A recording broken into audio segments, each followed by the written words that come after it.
dunia ini tidak selamanya. Ini bukan tempat abadi. Ini semu. Dan kehidupan kematian yang berlangsung di dunia itu sejatinya memberikan kesan kepada kita untuk belajar.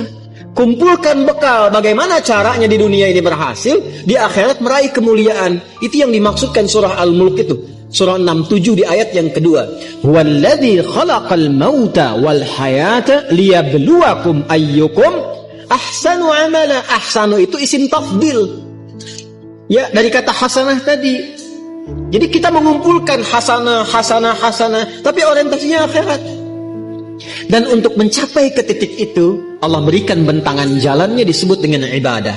Karena itu ketika Allah memerintahkan kita ibadah dalam bentuk fi'il amr, itu sebetulnya saking sayangnya kepada kita. Kalau nggak sayang nggak akan diperintahkan.